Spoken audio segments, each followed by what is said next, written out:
தொடங்குவோமா கர்த்தருடைய வார்த்தையை படிப்பதற்கு? අපි ආරම්භ කරමු දෙවියන් වහන්සේගේ වචනය ඉගෙන ගන්න. Shall we start to study the word of God? Wow. The word of God is wonderful, deep, excellent and fun. கர்த்தருடைய வார்த்தை ஆழமானது, அதிசயமானது, அதே நேரம் நல்ல இன்பமானது. දෙවියන් වහන්සේගේ වචනය ඉතා ගැඹුරු, ඒ වගේම මිහිරි, ඒ වගේම ඉතාම යහපත්. இன்றைக்கு நான் உங்களுக்கு மாயை மாயை மாயை என்று தான் பேச போகிறேன்.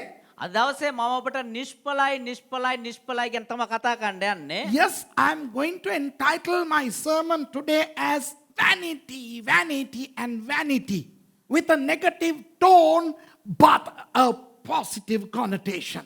அது ஒரு எதிர்மறையான தொனியா இருந்தாலும் அதற்குள்ளே புதைந்து கிடக்கும் நேர்மறையான ஆசீர்வாதங்களை நான் உங்களுக்கு மொழிய போகிறேன். එක ඍණාත්මක දෙයක් වුවත් එහි හැඟවි තිබෙනා වූ ධනාත්මක දේ අපි පෙන්වන්න යනවා. பிரசங்கி புத்தகத்துக்கு உங்களுடைய வேதாகமங்களை திருப்பிக் கொள்ளுங்கள். අපි දේශනාකාරයා පොතට අපේ සුද්ධ බයිබලය පෙරලගමු. Turn your Bibles, your iPads, your iPhones, your laptops, or whatever, whatever you use to read your Bible, to Ecclesiastes chapter 1. Now the book of Ecclesiastes is found in the Old Testament. It's part of the Ketubim and it is part of the wisdom literature and it has 12 wonderful great chapters. பிரசங்கி புத்தகம் பழைய ஏற்பாட்டிலே உள்ளது. දේශනාකාරයා පොත ඇවිල්ලා පරණ ගිවිසුමට අදාළ පොතක්. அது கெட்டுபீம் என்ற அந்த பிரிவுக்கு சொந்தமானது. ඒක කෙටුබිම් කියනවා වූ ඒ කොටසට අයිති වූ දෙයක්. அது கவிதை புத்தகங்களின் கடைசி புத்தகம். ඒක கடைசிக்கு முதல் புத்தகம். කවි පොත්වල අවසාන පොතට කලින් පොත. 12 அலங்காரமான அதிகாரங்களை கொண்டது. මේ පරිච්ඡේද 12කින් අලංකාරව ලියවී තිබෙනවා. ඒක ලොකු ප්‍රශ්නයක්ද? ඒක තේරුම් ගන්න. යම් පරිච්ඡේද 12යි. Simple. You okay? Yes, very good. இப்போ என்ன பிரச்சனை என்றால் දැන් මොකද්ද ප්‍රශ්නේ කියනවා නම් கிறிஸ்தவர்களுக்கு இந்த பிரசங்கி புத்தகம் விளங்காது. කිතුණුවන්ට මේ දේශනාකාරයා පොත තේරෙන්නේ නැහැ. Many Christians don't understand the book of Ecclesiastes. In fact, many Christians try to pronounce the name of the book with much struggle. English, that's only for English. இப்போ பிரசங்கி புத்தகத்திலே அநேகர் தாபரிப்பது கிடையாது. දැන් දේශනාකාරයා පොතේ බොහෝ ඒකේ රැඳෙන්නේ මිනිස්සු. මිනිස්සු රැඳෙනව අඩුයි. தொடங்கும் போதே மாயை மாயை எல்லாம் மாயை அப்படின்னு தான் ஆரம்பிக்குது. ඒක පටන් ගන්නෙම නිෂ්පලයි සියල්ල නිෂ්පලයි කියලාමයි. Because the book is full of vanity. The expression vanity is found 71 times in the Bible. இப்போ மாயை என்ற அந்த பதம் வேதத்திலே 71 தடவை வருகிறது. මේ නිෂ්පලකම කියනවා වූ ඒ පදය බයිබලයේ 70 දේවතාවක් පැමිණෙනවා. වචනය කිරිකොක වචනය. පදය නෙවෙයි. හුස්ම ගන්න පොඩ්ඩක් මොකද උනේ වාට? පොඩ්ඩක් deep breath එකක් ගන්න. Relax. නියමයි. அதிலே 36 தடவை இந்த மாயை என்ற சொல் பிரசங்கி புத்தகத்திலே வருகிறது. ඒකෙන් 56 වතාවක් 36 36 වතාවක් මේ දේශනාකාරයා කියන පොතේ ඇතුළත් වෙලා තිබෙනවා. Of which 36 times the word vanity appears in the book of Ecclesiastes. Now, depending on the English version that you read, it could be vanity or meaningless, the words, or maybe other translations may contain other renderings, I don't know. But anyway, the word is there in the book of Ecclesiastes 36 times. 36 தடவை பிரசங்கி புத்தகத்திலே மாயை என்று வருகிறது.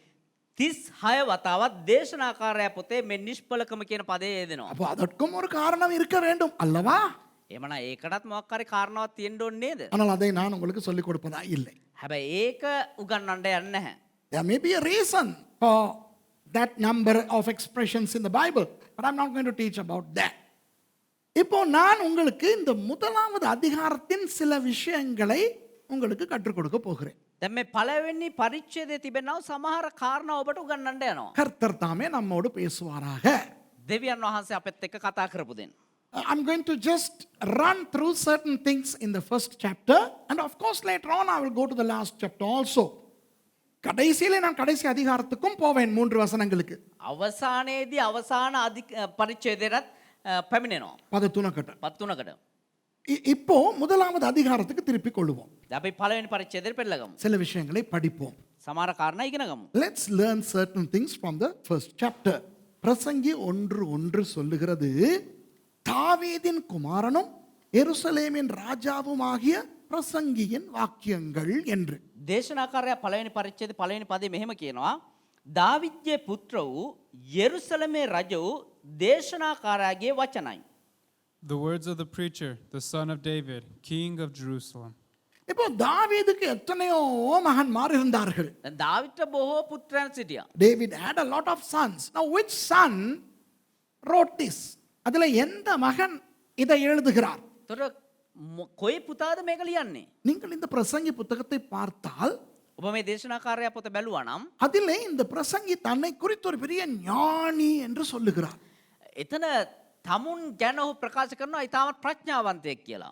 The writer of Ecclesiastes claims to possess a great deal of wisdom, and therefore we have to conclude that the writer is none other than Solomon. ஆகவே இதை எழுதினவர் Solomon என்பதனை நாம் ஏற்றுக்கொள்ள வேண்டும். ඒ නිසා මේක ලිව්වේ සාලමොන් කියන එක අපි පිළිගත යුතුයි. ஆனால் சில இறையியல் அறிஞர்கள் சொல்லுகிறார்கள் அது அப்படி அல்ல. எசேக்கியா ராஜாவின் காலத்திலே யாரோ இதை எழுதிவிட்டு சாலமோன் எழுதினதாக சொல்லுகிறார்கள் என்று. ඒ නිසා සමහර බයිබල් විශාරදයෝ කියනවා මේක එසේකියා රජතුමාගේ කාලේ කවුරු හරි ලියලා වෙලා ඒක දැන් මේ සාලමොන් රජතුමා ලිව්වා කියලා කියනවා කියලා. But some biblical scholars, Bible critics say that this was penned at a later date during the time of King Hezekiah, and they attributed this to King Solomon. Now that's a hocus pocus, that's a lie. அது புல்டா போண்டா கஞ்சா கப்சா. ඒක බුල්ඩා බොන්ඩා ගංජා ගප්සා. இப்போ இதை எழுத ஆண்டவர் பயன்படுத்தினது சாலமோனை. මේ ලියන්න දෙවියන් වහන්සේ පාවිච්චි කරේ සාලමොන්. God used King Solomon to pen this book around 935 BC. கிறிஸ்துவுக்கு முன் 935 ஆண்டு அளவில். ක්‍රිස්තු පූර්ව 936 පමණ. பின் ஒரு காலத்தில் நான் சாலமோன் ராஜாவை பற்றி தெளிவாக கற்றுக் கொடுக்கிறேன் வேறொரு பாடத்திலே.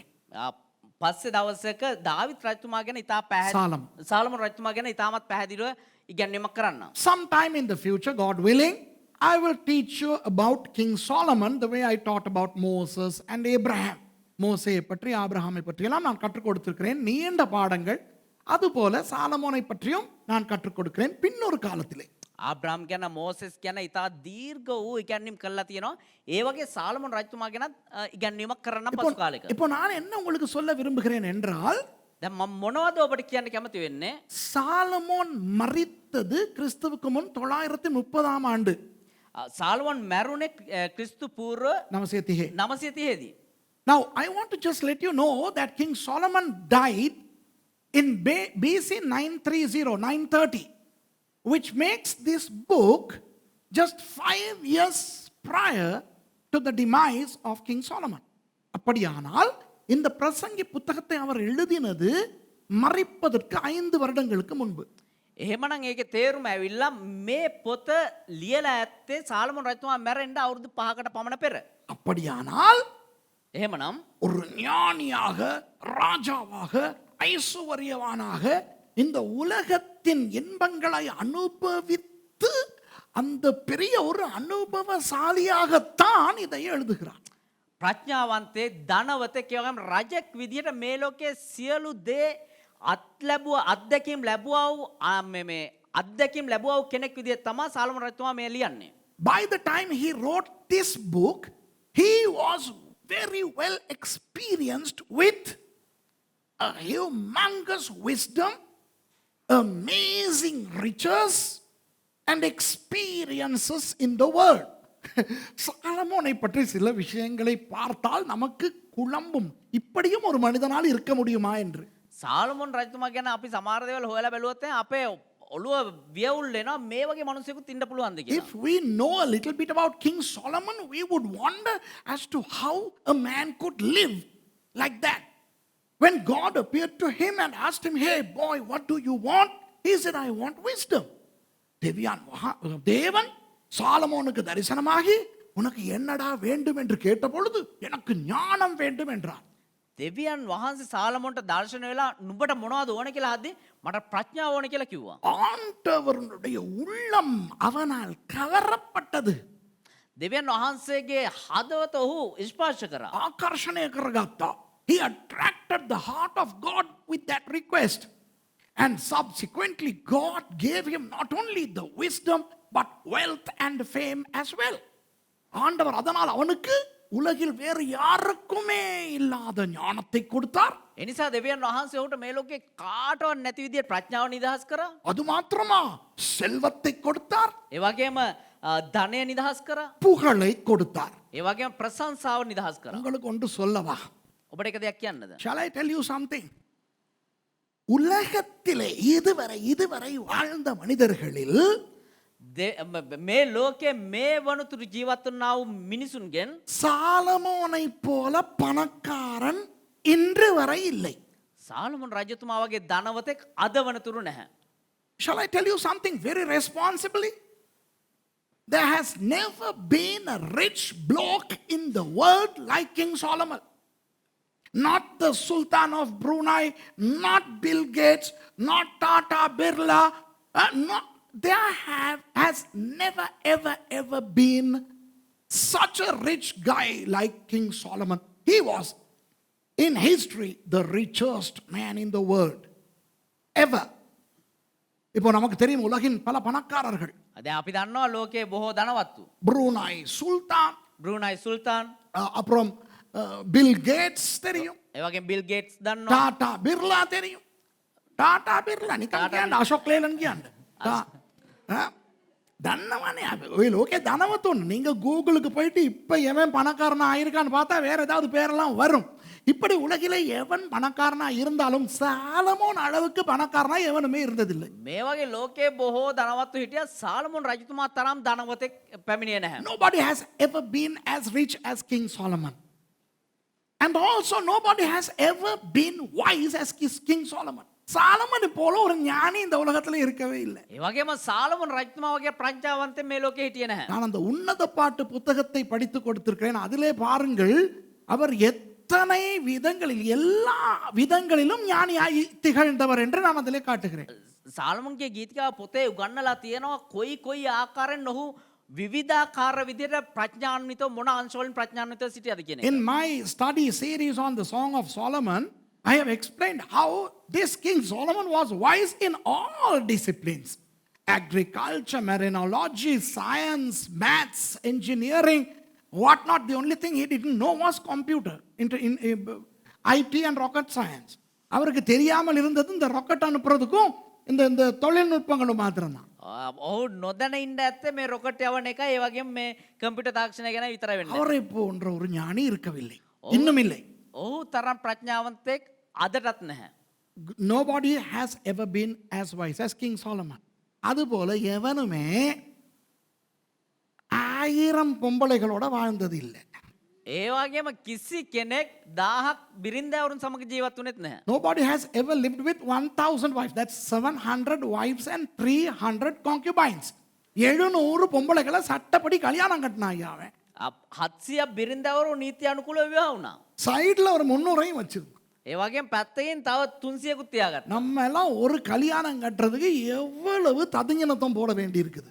අපි එක එක්කෙනෙක්ව විවාහ කරගන්න කොච්චර දඟලන්න ඕනද? How much of struggle we go through to marry just once. கல்யாணத்துக்கு முந்தி எத்தனை பொம்பளைகளை எத்தனை ஆம்பளைகளை பார்த்து இவனா இருக்குமா இதுவா அதுவா அப்படின்னு எவ்வளவு போராட்டம் இருக்குதப்பா. විවාහයට පෙර කාන්තාව දිහාරේ මේ පුරුෂය දිහාරේ බලලා මෙයා වෙන්නද අරයා වෙන්නද අරයාද කැමැත්ත මෙයාද කැමැත්ත කියලා කොච්චර දඟලනවද? Look at us before marriage, how we struggle to decide which one is going to be my spouse. This one, that one, the other one. ஒரு பொண்டாட்டிய கண்டுபிடிக்கிறதும் மொபைல் ஃபோன் வாங்குறதும் ஒரே மாதிரின்னு ஒருத்தர் சொன்னார். එක්කෙනෙක් කියලා තියෙනවා එක බිරිඳක් විවාහ කර ගැනීමත් ඒ වගේම මේ ජංගම දුරකථනයක් මිලදී ගැනීමත් එක හා සමානයි කියලා. Somebody has said that finding a wife, getting married to a wife is like buying a smartphone. ஒரு மொபைல் ஃபோனை வாங்கினதுக்கு பிறகுதான் தோணுமா එක ජංගම දුරකථනයක් මේ ලබා ගත්තට මේ මිලදී ගත්තට පස්සේ හිතෙන්නේ ஐயோ இதை விட நல்ல ஒரு மாடலை வாங்கியிருக்கலாமே. අයියෝ මීට වඩා හොඳ ෆෝන් එකක් මිලදී ගන්න තිබුණා නේ කියලා. Only after you buy a smartphone would you realize, I could have gone for a better model. அது அப்படி என்று சொல்றாங்க. එහෙම කියනවා. அது நமக்கு தெரியாது இல்லையா மகேஷ்? අපිට දන්නේ නැහැ. We don't know that. இப்போ சரி கண்டுபிடிச்சிட்டீங்க. ஒரு ஆம்பளை ஒரு புருஷனா வரப்போறவரை பொஞ்சாதியா வரப்போறவரை நீங்க கண்டுபிடிச்சிட்டீங்க. දැන් කොහොම හරි ස්වාමි පුරුෂයා විදියට හරි බින්ද විදියට හරි ඔබේ ජීවිතේට පැමිණෙන්න යන කෙනා ඔබ හොයාගත්තා. இப்போ கல்யாணம் பண்ண போறீங்க. දැන් විවාහ වෙන්න යනවා. Now you have finally found the would be spouse for you. Now the wedding. எவ்வளவு செலவழிக்கணும், எவ்வளவு பிரச்சனை, அதுல எவனை கூப்பிடுறது இல்லை, எவனை கல்யாணத்துக்கு மட்டும் கூப்பிடுறது, எவனை ரிசப்ஷனுக்கும் சேர்த்து கூப்பிடுறது, எவன் வந்தா மொய் எழுதுவான், எவன் வந்தா பொய்யா எழுதிட்டு போவான். ඊට කොච්චර ප්‍රශ්න කාටද කතා කරන්නේ කාටද ආර්දනා නොකරන්නේ කාටද මේ මගුලට විතරක් කතා කරන්නේ කාටද හෝම් කමින් එකට කතා අරකයි මේකයි ප්‍රශ්න ගොඩයි. இப்போ அவன் ஆன்லைன்ல கல்யாணம் கட்டுறான். දැන් එක එක්කෙනා ඔන්ලයින් එකෙත් විවාහ වෙනවා. இந்தியால ஒரு ஜோடி ஏரோப்ளேன்ல கல்யாணம் கட்டுது. ஏன்னா வெளியே கீழே போக முடியாது கொரோனானால. ඉන්දියාවේ මේ යුවලක් මේ ගුවන් යානයේ විවාහ වෙලා තියෙනවා. ඒ මේ පහළ ඉන්න බැරි නිසා. The next problem is where to have the wedding, who to invite, how much to spend, the wedding dress, the wedding cake, the reception, all the paraphernalia that goes along with the wedding. ஒரு வீட்டை கட்டிப்பார், ஒரு கல்யாணத்தை கட்டிப்பார்னு சொல்லுவாங்க. එක විවාහයක් කරගන්න එක නිවසක් නෑ එක විවාහය කියලා කියනකොට ඔයාට පැටලෙනවා කියලා මම දන්නවා. ඒක මම්ම කියන්නේ. ගයක් හදලා බලපන්, කසාදයක් බැඳලා බලපන් කියලා කියනවා. මොකද දෙකම අමාරුයි. They say in Tamil, try to build a house and try to get married. Both are equally difficult. ஒரு கல்யாணம் நடத்தினார் ஐயா சாலமோன் என்ற தெய்வம். විවාහයන් 700ක් කරගත්ත සාලමෝන් රජතුමා. எத்தனை கார்டு அடிச்சிருக்கணும். කාඩ් කීයක් ගහන්න ඕනේද? You know, this King Solomon had 700 official weddings. How many invitations that would take? என்னது நிகழும் இந்த ஆண்டு இத்தனையாம் ஆண்டு திருவருட்செல்வர் சாலமோன் அவர்களுக்கும் திருவருட்செல்வி எவ்வளவு ஒரு பேரை போட்டு 638வது திருமணம் இவருக்கு நடைபெறுகிறது. அதற்கு குடும்ப சமேதராய் வந்து மணமக்களை வாழ்த்தும்படி இரு வீட்டார் அழைப்பு. என்ற தெய்வமே, எவ்வளவு கஷ்டம் ஐயா. ஒரு கல்யாணமே கஷ்டம். இந்த ஆள் 700 கல்யாணம். දාවිද්ගේ පුත්‍රයා වන්නා සාලමොන්ටත් මොහුගේ දියණිය වන්නා වූ මෑටත් මේ දින මේ ස්ථානයේ විවාහය සිද්ධ වෙනවා. මේ වගේ කාඩ් ගාලා කොච්චර අමාරුකම් විඳින්න ඕනද? 638 වෙනි විවාහය කියලා කියන්නකො කොච්චර ප්‍රශ්නයක්ද? 637ක් ඉන්නවා ගෙදර ඔරොප්පු වෙලා. අන්න අර තව එකක් ගන්න යනවා කියලා. 637 பொம்பளைங்க அங்க ஒரப்பாய் உட்கார்ந்துருக்குது, இன்னொன்னு எடுக்க போறான்ட்டு. நாங்க என்ன குறை வச்சோம், ஏன் இவர் போறாரு இன்னொன்னு எடுக்கிறதுக்கு அப்படின்னு 638 பேருக்கு கான்ஃபரன்ஸ் நடத்துவோம். අපි මොන අඩුපාඩුවක්ද කරේ? තව එක්කෙනෙක් කසාද කර බැඳ ගන්න කියලා කට්ටිය අප්සෙට් වෙලා ඉද්දි ඒගොල්ලන්ට මීටිමක් වෙනම තියන්න ඕනේ. ඒක තේරුම් කරලා දෙන්න. Imagine when this fellow had his 638th wedding, how 637 women would have been upset back there. Huh? Why in the world would he need another one when all of us are here? We are like a camp. We are like an army here. அவ்வளோ அது போதும். அது சைட்ல 300 ஐயா. ඒ මදිවට පැත්තකින් තව 300ක්ලු. He had concubines, 300 of them. ஒரு ஆள் சொல்லியிருக்கான், என்கிட்ட கேட்காதீங்க அனுபவம் இருக்கான்ட்டு. ஒரு ஆள் சொல்லியிருக்கிறான் எங்களுக்கு. එක්කෙනෙක් කියලා තියෙනවා. அவர் சொன்னது யாருன்னு எங்களுக்கு தெரியும், நம்ம சில பேருக்கு தெரியும். அவர் சொல்றாரு, பொண்டாட்டியா சமாளிக்கிறது லேசு, அப்பாட்டியா சமாளிக்கிறது தான் ரொம்ப கஷ்டம்.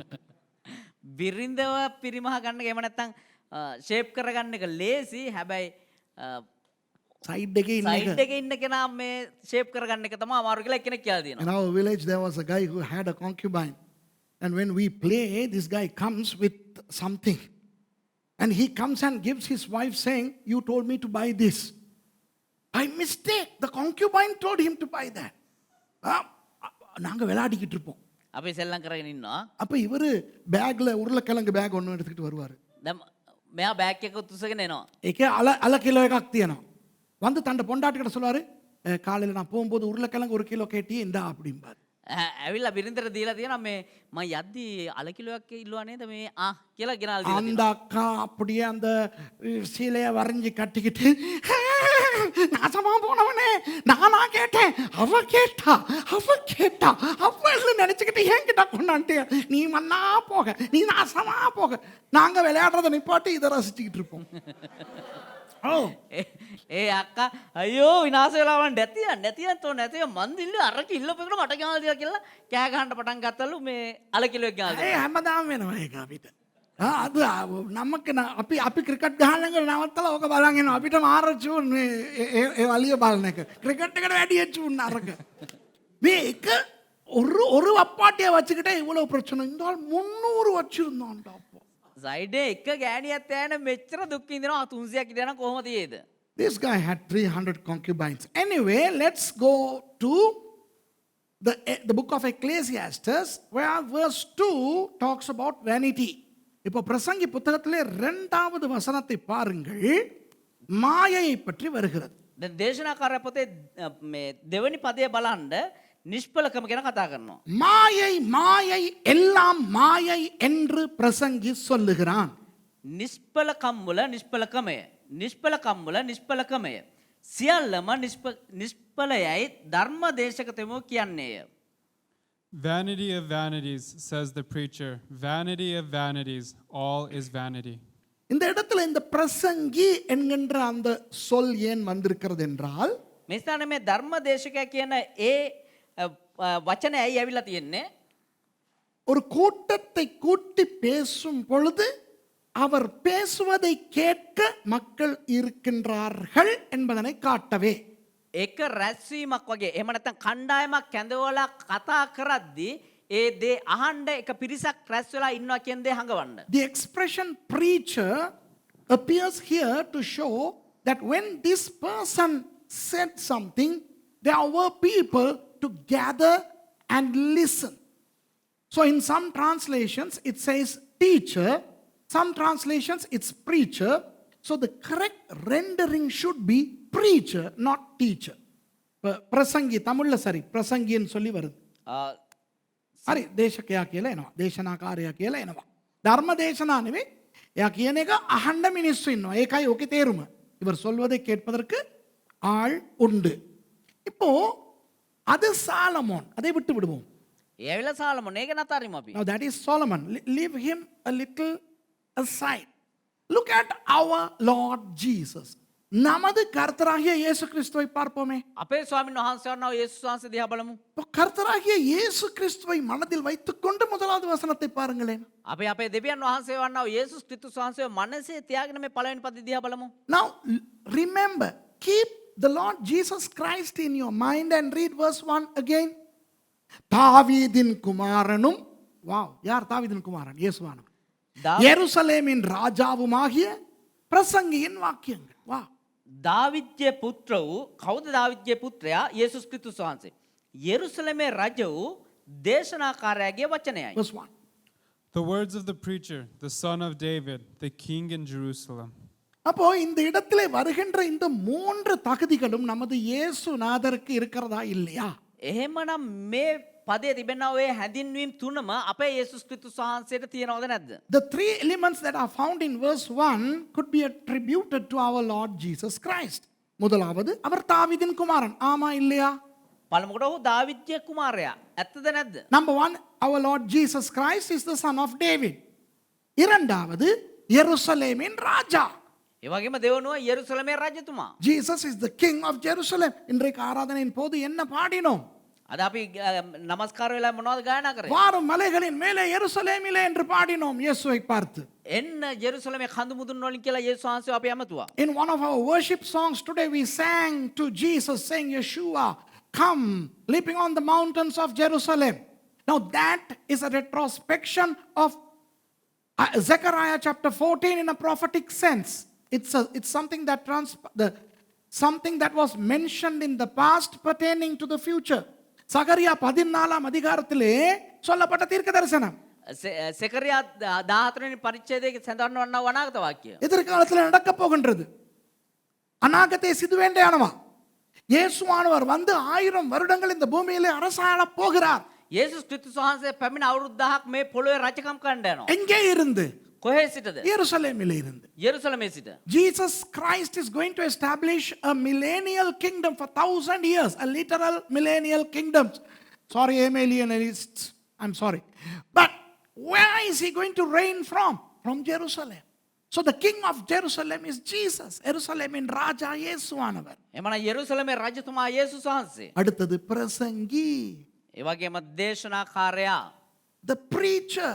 இயேசுவானவர் பிரசங்கம் பண்ணினார். மலையிலே ஏறி படகிலே இருந்து தெய்வம் எங்கெங்க இருந்தெல்லாம் பிரசங்கம் பண்ணினார். அவருடைய பிரசங்கத்தை கேட்க மக்கள் கூட்டம் கூட்டமாய் வந்தார்கள். යේසුස් ක්‍රිස්තුස් වහන්සේ දේශනා කරා, කඳු මුදුන් වල දේශනා කරා, බෝට්ටු ඉඳලා දේශනා කරා, කොහේ කොහෙද ඉඳන් උන්වහන්සේ දේශනා කරා දහස් ගාණක්. Jesus preached from mountains, from the boat, from here, from there. People flocked to listen to him. So Jesus fits the frame prophetically for us to listen to this book as from the mouth of the Lord Jesus Christ. ஆகவே நாம் கர்த்தராகிய இயேசு கிறிஸ்துவினுடைய வாயிலே இருந்து புறப்படுகிற பிரசங்க வார்த்தைகளாக இந்த புத்தகத்தை இனி படிக்கலாம். එනිසා අපිට මේ පොත බලන්න පුළුවන් යේසුස් ක්‍රිස්තුස් වහන්සේගේ මුඛයේ සිට පිට වන්නා වූ ඒ සුද්ධ වචනයක් ලෙසයි. ஆகவே சாலமோனை கொஞ்சம் மறந்து விடுவோமே. එනිසා අපි සාලමොන්ව පොඩ්ඩක් අමතක කළා දාමු. Let's forget about King Solomon. Let's concentrate on Jesus. இயேசுவானவரை பார்ப்போம். අපි යේසුස් ක්‍රිස්තුස් වහන්සේ දිහා බලමු. இயேசுவானவர் என்று நம்மை பார்த்து சொல்லுகிறார். යේසුස් ක්‍රිස්තුස් වහන්සේ අපි දිහා බලලා කියනවා மாயை மாயை எல்லாம் மாயை என்று. නිෂ්පලකම් වල නිෂ්පලකමය, නිෂ්පලකම් වල නිෂ්පලකමය, සියල්ලම නිෂ්පලකමයයි කියයි. Our Lord Jesus says to all of us, vanity, vanity, everything is vanity. And I am going to concentrate on the word vanity. இந்த மாயை என்கின்ற அந்த சொல்லை பற்றி நான் உங்களுக்கு பேச போகிறேன். මේ නිෂ්පලකම කියන වචනය ගැන ඔබට කතා කරන්න යන්නේ. இப்போ மாயை என்று தமிழிலே சொன்னால் என்ன? நிஷ்பலகம். දැන් නිෂ්පලකම කියන පදේ සිංහලෙන් කොහොමද එන්නේ? What is the meaning of the word vanity? Well, depends on how you want to interpret it. நீங்கள் எப்படி அந்த சொல்லை பார்க்க விரும்புகிறீர்களோ. ඔබ කොයි ආකාරයෙන්ද මේ වචනේ දිහා බලන්න කැමති? பொதுவான அர்த்தம் என்னவென்றால், පොදුවේ ඒකේ අර්ථය මොකක්ද කියනවා නම් என்ன செஞ்சும் வேலை இல்லை. මොනවා කරත් වැඩක් නැහැ. The common meaning is it's futile to do anything because everything is in vain. The word vanity comes from vain, useless, meaningless. அர்த்தம் இல்லை, කිසිම තේරුමක් නැහැ. பிரயோஜனம் இல்லை. ප්‍රයෝජනයක් නැහැ. நம்ம சொல்லுவோமே, எவ்வளவு பேசினாலும் அந்த ஆளுக்கு ஏறாது, பிரயோஜனமே இல்லை. අපි ඔය කියන්නේ කොච්චර කතා කරත් මේ මිනිස්යාට තේරුමක් නැහැ, ප්‍රයෝජනයක්ම නැහැ. Sometimes we say, it doesn't matter how hard we try to say something to that fellow, he never gets it. He never changes. No matter how much we help, some people don't appreciate. We say that, don't we? சில நேரம் சொல்லுவோம், எவ்வளவு உதவி செஞ்சாலும் சில பேருக்கு நன்றி இல்லை. අපි කියන සමහරලාට කොච්චර උදව් කරත් මේ මිනිස්සයා මේ සුතිපූර්වක මිනිස්සෙක් නෙමෙයි. இதுதான் மாயை. මේක තමයි නිෂ්පලකම. இப்போ உண்மையாய் அங்கு வருகின்ற அந்த எபிரேய சொல்லை நான் சொல்லி காட்டப் போகிறேன். දැන් ස්ථාන සැබෑන්ම පැමිණනා හෙබ්‍රේව් වචනය දෙවියතිවරයා උගන්වන්න යනවා. I'm going to show you the Hebrew rendering there. It's kohelet. Kohelet என்ற ஒரு சொல் வருகிறது. Kohelet. කොහිලෙත් කියනවා ඒ පදේ පැමිණෙනවා. கோகில ஏ வகை கோகிலெத். இப்போ தமிழில் ஞாபகப்படுத்திக்கலாம், கோகிலாங்கிறது தமிழ் பேரில், கோகிலெத், கோகிலா எத்திட்டா, கோகிலெத். அதனுடைய உண்மையான அர்த்தம் என்னவென்றால், ඒක සැබෑම අර්ථය මොකක්ද කියනවා නම් you know the real meaning of கோகிலெத்? இப்போ இந்த மாதிரி பெல்வுட் மாதிரி இடங்களிலே காலை நேரத்தில் இன்னும் பனியாய் இருக்கும் பொழுது දැන් මේ බෙල්ලුඩ් වගේ ප්‍රදේශයන් වල උදෑසන මීදුම තියෙද්දි நீங்க வெளியே வந்து இப்படி அப்படின்னு ஊதுனா வாயிலிருந்து இந்த நீராவி புறப்பட்டு புகை மாதிரி போகும். ஆமாவா இல்லையா? ඔබ කළ පිම්බණන් එහෙම මේ කටේ ඉඳල වෙලා නිකන් දුම වගේ පිට වෙලා යනවා. In cold areas like Bellwood, when you get out early in the morning, when it is still misty and cool, and you exhale, the breath would go like steam. சின்ன காலத்தில் நம்ம விளையாடுவோம். අපි පොඩි කාලේ සෙල්ලම් කරනවා. பேப்பர் துண்டை சுருட்டி வச்சுக்கிட்டு இப்படி சிகரெட் குடிக்கிற மாதிரி இப்படி இழுத்துட்டு உன்னை ஊதுனா இப்படி போக சிகரெட் போக போகிற மாதிரி போகும். මේ කොල කෑල්ල කරන රෝල් කරලා මෙහෙම වෙලා කටේ තියාගෙන වෙලා අර සිගරට් එක බොන විදිහට ඇදලි වෙලා ගාලා පිම්බාම එහෙම දුම යනවා. When we were small, we used to roll a piece of paper to look like a cigarette, and we smoke, the pretense smoke, and we try to show ourselves, we are smoking. எத்தனை பேர் அப்படி விளையாடி இருக்கீங்க சின்ன காலத்தில்? කී දෙනෙක් එහෙම සෙල්ලම් කරලා තිනවා පොඩි நம்ம ஆளுங்க அப்படி இல்லை, அவங்க உண்மையாகவே சிகரெட் எடுத்து தான் விளையாடி இருக்காங்க. අපේ කට්ටිය එවන අපේ කට්ටිය කඩදාසි කරන්නේ ඇත්තටම සිගරට් අරන් තමයි සෙල්ලම් நம்ம சின்ன காலத்தில் உண்மையான சிகரெட்டை தொட்டோம்னா நாசம். அதனால பேப்பரை சுருட்டி வச்சுக்கிட்டு தான் நம்ம இப்படி தான் இதுதான் நம்மளோட சிகரெட்டு. අපේ කාලේ මේ සිගරට්ටුවක් ඇල්ලුවා නම් ඉවරයි අපි ඒ නිසා කඩදාසි කරන් තමයි අපි සෙල්ලම් කරන්නේ. In our days, we were not allowed to smoke cigarettes. So we loved to smoke cigarettes. So that was our cigarette. அப்படி ஊதும் பொழுது அப்படி நீராவியோடு வெளியே வருகிறது அல்லவா? එහෙම පිඹිද්දි අර මීදුම වගේ අර දුම එළියට එනව නේද? அதுதான் கஹிலத். ඒක තමයි කොහිලෙත් කියන්නේ. When we exhale like that, when our breath comes with that steam, that is called கஹிலத். அப்போ அந்த புகையில அந்த நீராவி ஏதாவது பிரயோஜனம் உள்ளதா? ඒ කියන්නේ ඒ පිට වෙන්නා වූ ඒ මීදුම වගේ දුම මොකයකට හරි ප්‍රයෝජනයක් තියනවද? அது ஒன்றுக்குமே உதவாது. කිසිම දෙයකට ප්‍රයෝජනයක් නැහැ. Can you use that steam for anything? No. It's an absolutely useless breath. அது நீங்கள் வெளியே விடுகிற ஒன்றுக்கும் உதவாத ஒன்று. ඒක ඔබ එළියට පිට කරනවා කිසිවෙකට ප්‍රයෝජනයක් නැති ඒක දෙයක්. அதுதானடா எல்லாம் என்று ஆண்டவராகிய இயேசு நமக்கு சொல்லுகிறார். ඒ වගේ කියලා තමයි දෙවියන් වහන්සේ කියන්නේ සියල්ල මේ වගේ කියලා තමයි කියන්නේ. Jesus Christ is telling us that everything is like that. But let me clarify that in verse 3. எல்லாம் என்று சொல்லுவதை மூன்றாம் வசனத்திலே தெளிவாய் காட்டுகிறார். සියල්ල කියන එක තුන්වෙනි පදේ පැහැදිලිව විස්තර කරනවා. சூரியனுக்கு கீழே மனுஷன் படுகிற எல்லா பிரயாசத்தினாலும் அவனுக்கு பலன் என்ன? මනුෂ්‍යයා ඉරයට ගන්නව තමගේ සියලු වෙහෙස වලින් ඔහුට ඇති ප්‍රයෝජනය කුමක්ද? Verse 3. What does man gain by all the toil at which he toils under the sun? ஒரு சின்ன அதிசயத்தை உங்களுக்கு காட்ட விரும்புகிறேன். පොඩි පුදුමක සාගතයක් ඔබට පෙන්වන්න. ஆனால் அந்த அதிசயத்தின் விளக்கத்தை இன்று கொடுக்க மாட்டேன். ඒ වුණාට ඒ පුදුම සාගතයේ තේරුම ඔබට දෙන්න என்றாவது எதிர்காலத்தில் கொடுப்பேனா என்றும் எனக்கு தெரியாது. කවදා හරි දවසක අනාගතයේ උගන්නයිද කියලා දන්නෙත් නැහැ. I'm going to show a small mystery in this verse. I'm not going to explain that, but show you. I don't know whether I will ever explain that in the future. இந்த சூரியனுக்கு கீழே என்று சொல்லப்படுகிறது அல்லவா? මේ ඉර යට කියලා සඳහන් වෙනව නේද? அது வேதத்தில் வேறு எந்த புத்தகத்திலும் வரவில்லை. ඒක බයිබලේ වෙන කොතනකවත් සඳහන් වෙන්නේ The expression under the sun that we read now does not appear in any other book in the Bible. And in the book of Ecclesiastes, it appears only 28 times. ஆனால் இந்த பிரசங்கி புத்தகத்திலே மாத்திரம் 28 தடவை வருகிறது. හැබැයි දේශනා කාර්යය පොතේ විතරක් 28 වතාවක් මේ පදයේ දෙනවා. 28 என்றால் என்ன? 28 කියන්නේ මොකද්ද? எபிரேய மொழியிலே ஆதியாகமம் 1:1க்கு பயன்படுத்தி இருக்கின்ற எழுத்துக்களின் எண்ணிக்கை 28. උත්පත්ති 1:1 හෙබ්‍රේය භාෂාවෙන් තියෙනව නේද? ඒකට පාවිච්චි කරලා තියෙන අකුරු ප්‍රමාණය 28යි. The number of letters used to write Genesis 1:1 in Hebrew, Bereshit bara Elohim et Hashemayim wa et haaretz, 28 letters. அதுபோல கடந்த ஞாயிற்றுக்கிழமை கற்றுக் கொடுத்தேன் ஹல்லேலூயா வேதத்திலே எத்தனை தடவை வருகிறது?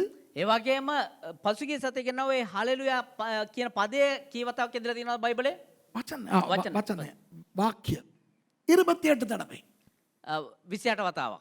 How many times does hallelujah appear in the Bible? 28 times. Could there be a corroboration between those and the expression under the sun 28 times? அவற்றோடு இந்த சூரியனுக்கு கீழே என்பதும் 28 தடவை வருவதற்கு ஏதேனும் சம்பந்தம் இருக்குமா? එහෙමනම් ඒ වගේම ඉර යට කියන්නව වචනයත් 28 වතාවක් තිබීම ගැන මොකක් හරි අර පදත් එක්ක මොනවාරි සම්බන්ධතාවයක් තියෙනවද? இருக்கிறது. තියෙනවා. ரொம்ப ரொம்ப இருக்கிறது. ගොඩක් තියෙනවා සම්බන්ධතාව. அதை பற்றி நான் இன்று பேச மாட்டேன். என்றைக்காவது பேசுவனா தெரியாது. ඒ ගැන අද කතා කරන්න යන්නේ නැහැ. කවදාරි කතා කරයි දන්නෙත් ஏன்னா அவ்வளவு ரொம்ப ஆழமானது அது. නැහැ. ඒ කියනවනේ ඒක ඉතාමත් ගැඹුරු දෙයක්. Yes, there is a connection between these. But I'm not going to teach them here. I don't know whether I will teach them in the future. But yes, that is a wonderful mystery. It's a great thing. ஆனால் நான் இன்றைக்கு என்ன உங்களுக்கு சொல்ல விரும்புகிறேன் என்றால், හැබැයි අද දවසේ මම ඔබට මොනවද කියන්න කැමති වෙන්නේ? இதை ஒரு எதிர்மறையான காரியமாய் பார்க்காமல் நேர்மறையாய் பார்ப்போமே. මේක ඍණාත්මක පැත්තෙන් අපි නොබලා ධනාත්මක පැත්තෙන් බලමුකෝ. Why don't we look at it from a positive angle rather than a negative angle? Now verses 2 and 3 appear to be negative. In fact, they are negative. இப்போ இரண்டாவது மூன்றாவது வசனங்களை நீங்கள் பார்த்தால் දැන් දෙක සහ තුන්වෙනි පදය දිහා ඔබ බැලුවා නම් எதிர்மறையானவை தான். ඒක ඍණාත්මක දේවල් තමයි. பாருங்க, மாயை மாயை எல்லாம் மாயை.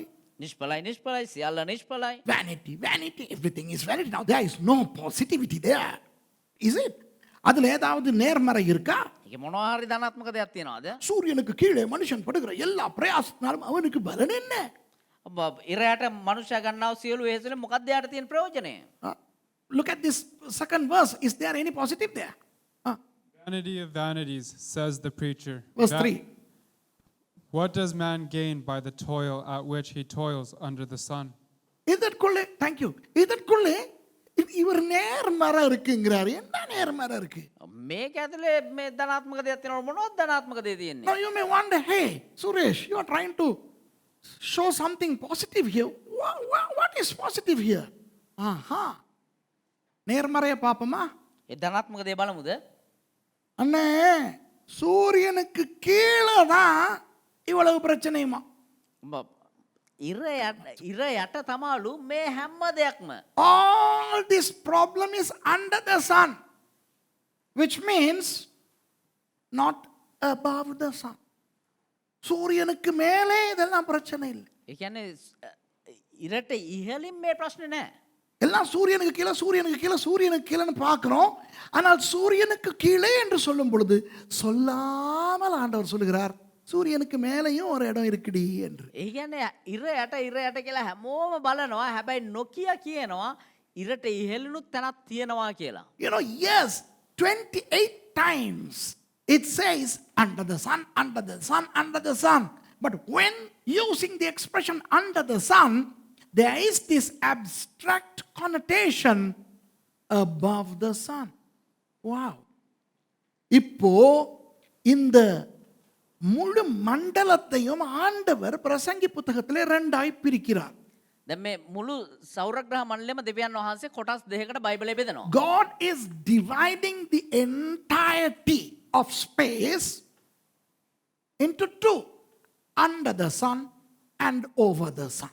ඉර යට சூரியனுக்கு கீழே சூரியனுக்கு மேலே. ඉර යට සහ ඉරට ඉහළින්. ஆனால் பிரசங்கி புத்தகம் முழுக்க முழுக்க சூரியனுக்கு கீழே உள்ளதை பற்றி மட்டுமே பேசுகிறது. හැබැයි දේශනාකාරයා පොත සම්පූර්ණයෙන්ම ඉර යට දේවල් ගැන විතරක් කතා කරනවා. The book of Ecclesiastes concentrates only on things that are happening under the sun. ஆனால் உண்மையில் அதனுடைய அர்த்தம் என்னவென்றால், හැබැයි ඇත්තට මේකේ තේරුම මොකද්ද? இது சரியில்லை, இது சரியில்லை, இது சரியில்லை, இது சரியில்லைன்னு சொல்றதன் மூலம் இதுக்கு மேல இருக்கிறது சூப்பர் சூப்பர் சூப்பர் சூப்பர்னு காட்டுறது தான் இந்த புத்தகத்தினுடைய நோக்கமே. මේක හරි නෑ, මේක හරි නෑ, මේක හොඳ නෑ, මේක නිෂ්ඵලයි කියන දේෙන් පෙන්වන්නේ. හැබැයි ඉරට උඩින් තියෙන එක නියමයි, එක නියමයි, එක නියමයි කියලා. The whole concept, the whole meaning of the book of Ecclesiastes is to show that everything under the sun is useless, meaningless, vanity, to show that everything above the sun is wonderful. இப்போ விளங்குதா உங்களுக்கு? දැන් ඔබට තේරෙනවද? இது ஒரு கவிதை லட்சணம். මේක කවිත්මක ගුණාංගයක්. This is a beauty of poetry. So that is what we will have to keep in our mind when we study the book of Ecclesiastes. இந்த பிரசங்கி புத்தகத்தை படிக்கும் பொழுது இதைத்தான் மனதிலே கொள்ள வேண்டும். මේ දේ තමා අපි මේ දේශනාකාරයක් පොත ඉගෙන ගනිද්දී අපේ සිතේ තබා ගත යුතුයි. மனிதனுக்கு வந்திருக்கிற பிரச்சனை என்ன தெரியுமா? මනුෂ්‍යයන්ට තිබෙනා ප්‍රශ්නේ මොකක්ද දන්නවද? ஏதேன் தோட்டத்துல ஏவாளுக்கு வந்த பிரச்சனை என்ன தெரியுமா? ඒදම් උයනේදී ඒවට ආව ප්‍රශ්නේ මොකක්ද දන්නවද? இந்த பூமியிலே தனக்கு தேவையானதை சிந்தித்தாள். මේ පොළොව තුල තමුන්ට අවශ්‍ය දේ තිබෙනවාද? The problem to man started in the Garden of Eden when Eve concentrated on things of the earth. அந்த பழத்தை பார்க்கும் பொழுது அவள் நினைத்த 3 காரியங்களும் என்ன? ඒ පළතුර දිහා බලද්දී ගෙඩිය දිහා බලද්දී ඇයි සිතුව කාරණා තුන මොනවද දන්නවද? What were the 3 things that came to her mind when she looked at that forbidden fruit? பார்வைக்கு இன்பம். ඒක බැල්මට යහපත්. Beautiful to look at. Can you see anything above the sun? சூரியனுக்கு மேலே எதையாவது காண முடியுமா? ඉරට උඩින් මොන හරි දෙයක් පේන්න තියනවද? முடியாது. බලන්න බෑ. பார்வைக்கு இன்பமும் புசிப்புக்கு நல்லதும். බලන්ට යහපත් ඒ වගේම කෑමට ප්‍රිය වූ. Something good to eat. Now where do you eat? In the world, don't you? உலகத்துல தான் திம்போம் இல்லையா? මේ ලෝකයේ තුල තමයි කන්නේ. அப்படியே ஏரோப்ளேன்ல போனாலும் ராக்கெட்ல போனாலும் சூரியனை தாண்டி எவனும் போனதில்லையே. එහෙම ගුවන් යානයක හරි රොකට් එකක හරි ගියා නම් සූර්යයා මේට ඉහළින් කවුරුත් ගියේ නැහනේ. You know, yes, people are flying and eating 44,000 feet above sea level, even when they fly on spacecrafts, but they never go beyond the sun, do they?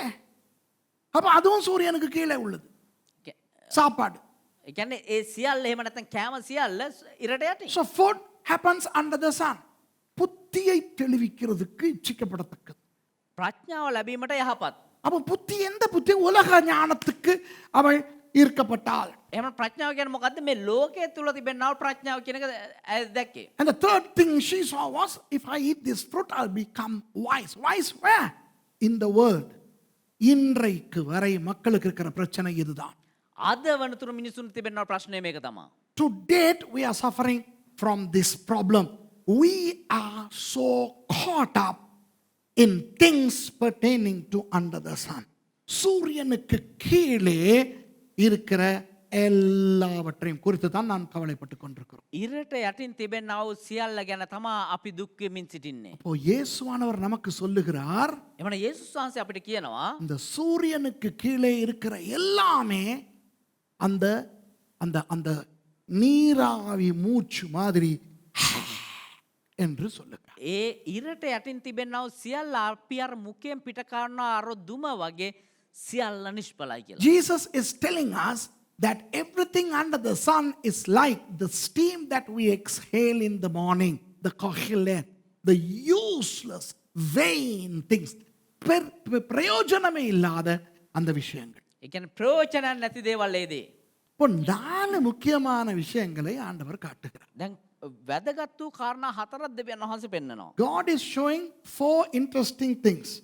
Number 1, පළවෙනි කාරණාව 4வது வசனத்தில் இருக்கிறது.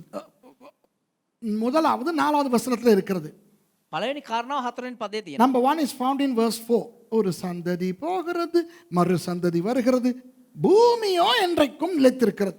පරම්පරාව පහවී යන්නේ තවත් පරම්පරාවක් පැමිණෙන්නේ. නමුත් පොළොව සැමකල්ම පවත්නේය. A generation goes and a generation comes, but the earth remains forever. எத்தனை பேருக்கு உங்களுடைய தாத்தாட தாத்தாவை தெரியும்? කී දෙනෙකුට තමුන්ගේ සීයාගේ සීයා දන්නේ? உண்மையா சொல்லுங்க. How many of you all know the grandfather of your grandfather? Maybe a handful. ஒரு கொஞ்சம் பேருக்கு தெரியுமா இருக்கும். සුළු පිරිසකට දන්නවා ඇති. இந்த அரச பரம்பரையை சேர்ந்தவர்கள் இந்த பெரிய பெரிய அவர்களிலே சிலருக்கு தெரியும்.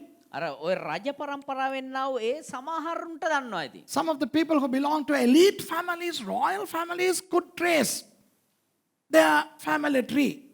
But a majority of people in the world don't know who their grandfather was, let alone the grandfather of the grandfather. நம்ம பரம்பரை இருக்கிற நிறைய பேருக்கு நம்ம சொந்த தாத்தாவே தெரியாது. தாத்தா விட்டு தாத்தாவே எங்க தெரியுது. අපේ පරම්පරාවේ බොහෝ දෙනකොට තමුන්ගේ සීයාවත් දන්නේ නැතින් සීයාගේ සීයා කොහොමද අඳුරන්නේ? ஆனால் உங்களே அனைவரது தாத்தாவின் தாத்தா எவ்வளவு பிரயாசப்பட்டிருப்பார் இந்த பூமியிலே. හැබැයි ඔබේ සීයාගේ සීයා මේ පොළොව තුල කොච්චර මේ උත්සාහ දරලා ඇද්ද? Imagine how your grandfather's grandfather would have lived on this earth. How he would have earned, maybe built a house, got married, had children. How he would have lived. உங்களுடைய தாத்தாவின் தாத்தா எப்படி திருமணம் செய்திருப்பார், வீடு வாங்கியிருப்பார், படித்திருப்பார், வேலைகள் செய்திருப்பார். கொஞ்சம் யோசிச்சு பாருங்க. ඔබේ සීයාගේ සීයා කොහොමද විවාහ වෙලා ඇත්තේ? කොහොමද දරුවා හදලා ඇත්තේ? කොහොමද ඉගෙනගෙන ඇත්තේ? මොන මොන දේවල් කරලා ඇද්ද? හිතලා බලන්න පොඩ්ඩක්. இப்ப அவருடைய பேரனுடைய பேரனுக்கு அல்லது பேரனுடைய பேத்திக்கு அவரை தெரியாமல் போய் விட்டது. இது மாயை இல்லையா? දැන් එතකොට ඒ කෙනාගේ මුණුබුරාට හෝ මුණු මිනිබිරියට ඒද නොදැන සිටීම නිෂ්ඵලයි නෙමේද? So the grandchild of that person doesn't even know that such a guy existed. So isn't that vanity? And look at us. நம்மை பாருங்கள். දැන් අපි දිහා බලන්න. எவ்வளவு தொதுங்கனத்தும் போடுறோம். கொச்சர தங்கர நட்டம் நடனோம் அது. How do we live? எத்தனை பேரை வெட்டுறோம்? කී දෙනෙක්ව කපනවද? How many people we are cutting? How many people we are offended by? எத்தனை பேரால நாங்க அப்செட் ஆகுறோம்? කී දෙනෙක් නිසා අපි අප්සෙට් වෙනවද? எத்தனை பேருக்கு மூஞ்ச தூக்குறோம்? කී දෙනෙකුට අපේ මූණ උස්සනවද? எத்தனை பேருக்கு வெட்டிக்கிட்டு போறோம்? කී දෙනෙක් අපි කපාගෙන යනවද? எத்தனை பூச்சாண்டி காட்டுறோம்? කොච්චර දඟලනටුම් පෙන්නනවා. எவ்வளவு சம்பாதிக்கிறோம், எவ்வளவு காணி வாங்குறோம், வீடு வாங்குறோம், நகை வாங்குறோம், பெட்டியில போடுறோம். அடாடாடாடா எவ்வளவு கூத்தாடுறோம். කොච්චර මුදල් හම්බ කරනවද? කොච්චර දේවල් මිලදී ගන්නවද? කොච්චර පෙට්ටිවල දාලා මොන මොන දේවල් පරිස්සම් කරනවද? මොන මොන පිස්සු නටනවද? How many things we acquire, how many times we are offended. Look at the way we live. And sometimes we even acquire wealth for our children and the children of our children. சில நேரம் பொருள் சம்பாதிக்கிறோம் எங்கள் பிள்ளைகளுக்கு அல்லது பிள்ளைகளின் பிள்ளைகளுக்கு. අපි සමහරවිට දේවල් රැස් කරනවා අපේ දරුවන්ට එහෙම නැත්නම් දරුවන්ගේ දරුවන්ට කියලා. உங்க பேரப்புள்ள விட்டு பேரப்புள்ளைக்கு உங்களை தெரிய வரப்போதா? ඔබේ මුණුබුරාට ඔබ දැනගන්න යනවද? The grandchild of your grandchild, would that person even know that you once existed? நீ எங்கேனும் ஒரு பூச்சி இந்த உலகத்துல இருந்துச்சுன்னா அதுக்கு தெரிய போகுதா? ඔබ වගේ පණුවෙන් මේ ලෝකේ හිටියා කියලා වුන් දැනගන්න යනවද? இதைத்தான் அந்த வசனம் சொல்லுகிறது. ஒரு சந்ததி வருகிறது, ஒரு சந்ததி போகிறது. ඒක තමයි මේ පදේ කියන්නේ. එක පරම්පරාවක් එනවා, එක පරම්පරාවක් නැති වෙනවා. That is what this verse says. One generation comes and one generation goes. But the world is still there. It rotates. பூமியோ சுத்திக்கிட்டே இருக்கு. හැබැයි පොළොව කැරකෙමින්ම තිබෙනවා. பூமி இருந்து கொண்டிருக்கிறது. පොළොව එහෙමම තිබෙනවා. 10,000 ஆண்டுகளுக்கு முன்பு இந்த பூமி எப்படி இருந்ததோ அப்படிதான் இன்றைக்கும் இருக்கிறது. අවුරුදු 10,000කට කලින් මේ පොළොව කොහොමද තිබුණේ? ඒ විදිහෙන් තමයි මේ පොළොව අදටත් තියෙන්නේ. கொஞ்சம் அப்ப இருந்த மரங்கள் இப்ப இல்லாம இருக்கும். පොඩ්ඩක් එච්චර ඒ දවස්වල තිබ්බ වූ ගස් දැන් නැති වෙලා ඇති. The world today is just as the world 5,000 years ago, maybe less some trees. But the earth is the earth. பூமி தான். ஆமாவா இல்லையா? හැබැයි පොළොවම තමයි. புவியீர்ப்பு விசை மாறிடுச்சா? මේ භූ ලක්ෂණ වෙනස් වුණාද? නෑ මොකද්ද ඒ ජිල්පියට කියන්නේ? ආකර්ෂණය මොකද්ද? මේ ගුරුත්වාකර්ෂණය වෙනස් වුණාද? Has the how do you call it, the gravity changed? No. அடுத்த வசனத்திலே ඊළඟ පදේ 5வது வசனம், පස්වෙනි පදය, சூரியன் உதிக்கிறது, சூரியன் அஸ்தமிக்கிறது. තවද හිරු උදා වන්නේය, හිරු බැස යන්නේ. தான் உதித்த இடத்துக்கே அது திரும்பவும் தீவிரிக்கிறது. ඒක උදා වුණ තැනටම නැවත ඉක්මනින් පැමිණෙන්නේ. Verse 5. The sun rises and the sun goes down and hastens to the place where it rises. So number 1 the earth, number 2 the sun. முதலாவது பூமி, இரண்டாவது சூரியன். ඒ කියන්නේ පළවෙනි එක පොළොව, දෙවෙනිවට ඉර. மூன்றாவது 6வது வசனத்தில் இருக்கிறது, காற்று தெற்கே போய் வடக்கையும் சுற்றி சுழன்று அடித்து தான் சுற்றின இடத்துக்கே திரும்பவும் வரும். තුන්වෙනි 6වෙනි පදේ තිබෙනවා, සුළඟ දකුණු දිගට ගොස් උතුරට හැරී යන්නේය. සුළඟ නිතරම ඒකේ මාර්ගයේ මාරු වෙවි ගොස් ඒකේ වට වූ ගමන් වලට නැවත පැමිණෙන්නේය. The third element is wind, found in verse 6. The wind blows to the south and goes around to the north, and around goes the wind, and on the circuits the wind returns. Number 4 water in verse 7. ஏழாவது வசனத்தில் இருக்கிறது தண்ணீர். எல்லா நதிகளும் சமுத்திரத்திலே ஓடி விழுந்தும் சமுத்திரம் நிரம்பாது. தாங்கள் உற்பத்தியான இடத்துக்கே நதிகள் மறுபடியும் திரும்பும். හතරවෙනි කාරණාව ජලය. ඒක 7 වෙනි පදේ තියෙනවා. සියලු ගංගා මුහුදට යති. එහෙත් මුහුද පිරෙන්නේ නැත. ගංගා පිටත් වෙන තැනටම නැවත යති. All the streams run to the sea, but the sea is not full. To the place where the streams flow, there they flow again. இப்போ ஆண்டவர் ஒரு சூப்பர் கேம் ஒன்று கொடுக்கிறார் இங்கே. දැන් දෙවියන් වහන්සේ නියම සෙල්ලමක් දානවා. God is showing something very interesting here. He's talking about the 4 essentialities that every human being needs to live on this earth.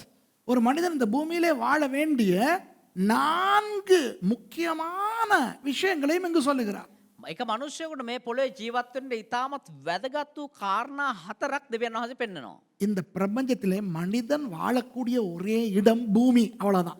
මේ සෞරග්‍රහ මණ්ඩලයේ මනුෂ්‍යයෙකුට ජීවත් විය හැකි එකම තැන පොළොව විතරයි මේ පෘථිවිය පමණයි. Number 1, the earth. You know, in the entire galaxy, the earth is the only place where people can live. And for people to live, they need the sun, without which they'll freeze to death. It will be ice age 3.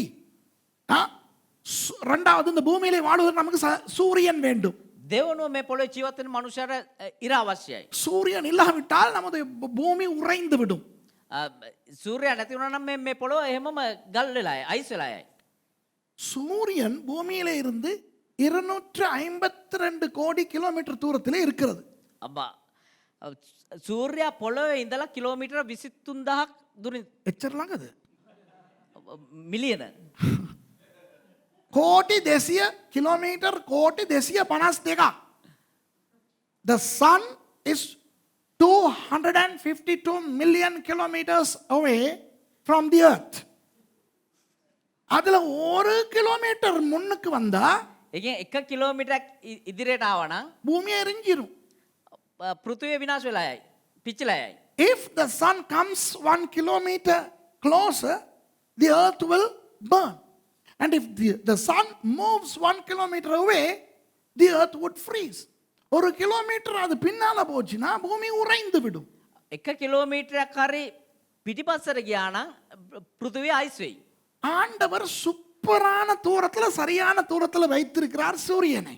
දෙවියන් වහන්සේ හරිය නියම තැන සූර්යයා තබා තිබෙනවා. 5000 வருடங்களுக்கு முன்பும் அதே தூரத்திலே தான் சூரியன் இருந்தது, இன்றும் அதே தூரத்திலே தான் சூரியன் இருக்கிறது. අවුරුදු 5000කට පෙරත් සූර්යයා එතනම තමා තිබුණේ.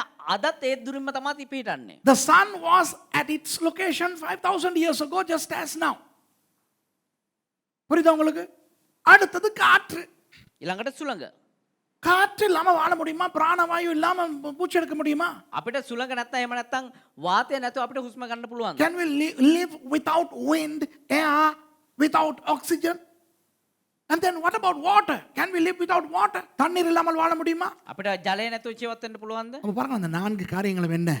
එහෙමනම් මේ කාරණා හතර මොනවද? இந்த இடத்துல பஞ்சபூதங்களிலே அக்கினி மாத்திரம் தான் இல்ல. මෙතන මේ ඒ අවශ්‍ය කාරණා පහෙන් ගින්න විතරයි නැත්තේ. அது கூட பரவாயில்ல, சூரியன் இருக்கனால அதுல இருந்து எடுத்துக்கலாம். ඒකත් අපිට ගන්න පුළුවන් සූර්යයා තිබෙන නිසා. Only fire is not mentioned here, but it doesn't matter because we can get fire from the sun, can't we?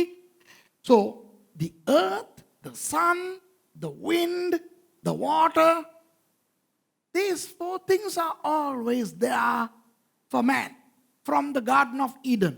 Eden தோட்டத்து காலத்தில் இருந்து இன்று வரை ඒදම් උයනේ සිට අද දක්වා பூமி இருக்கிறது, පොළොව තිබෙනවා, சூரியன் இருக்கிறது, සූර්යයා තිබෙනවා, காற்று இருக்கிறது, සුළඟ තිබෙනවා, தண்ணீர் இருக்கிறது. ඒ වගේම වතුර තිබෙනවා. ஆனால் அந்த காலத்துல இருந்து இந்த காலத்து வரை பரம்பரை இருக்கிறதா? ඒ වුණාට එදා සිට අද දක්වා ගත්තොත් එහෙම පරම්පරාවන් තිබෙනවාද? இந்த இடத்துல 100 வயசு ஒரு ஆள் கூட இல்லையே. මේ ස්ථානයේ අවුරුදු 100 පන්නපු කිසිම කෙනෙක් නැහැ නේ.